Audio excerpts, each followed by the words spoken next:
گجر خان کے شرکی گاؤں سنگنی میں 2.5 سال قبل ہونے والے مشتاق قتل کے مشہور کیس سرکار بنام ظافر آفتاب وغیرہ کا فیصلہ سناتے ہوئے ایڈیشنل ڈسٹرکٹ اینڈ سیشن جج گجر خان سعادت حسین ملک کی عدالت نے استغاثہ کے دونوں نامزد ملزمان باپ بیٹے محمد آفتاب اور ظافر آفتاب کو وکیل صفائی عامر شفیق قریشی ایڈوکیٹ کے دلائل کی روشنی میں الزامات سے بری قرار دے دیا۔ تفصیلات جانتے ہیں گجر خان سے حق نیوز کے نمائندہ محمد یاور منیر ملہوترا کی اس رپورٹ۔ جی بالکل، گجر خان کی شرکی گاؤں سنگنی میں 2.5 سال قبل ہونے والے مشتاق قتل کے مشہور کیس سرکار بنام ظافر آفتاب وغیرہ کا فیصلہ سناتے ہوئے ایڈیشنل ڈسٹرکٹ اینڈ سیشن جج گجر خان سعادت حسین ملک کی عدالت نے استغاثہ کے بعد دونوں نامزد ملزمان باپ بیٹے محمد آفتاب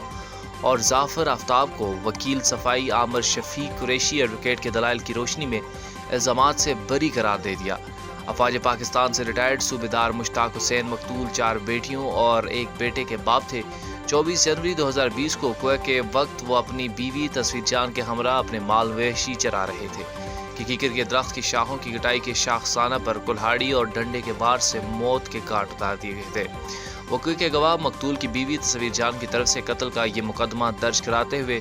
دونوں باپ بیٹوں کو ملزم نامزد کیا گیا تھا۔ کیمرامین خواجہ جان زیب کے ساتھ محمد یاور منیر ملہوترا، نمائندہ حق نیوز، تحصیل گجر خان۔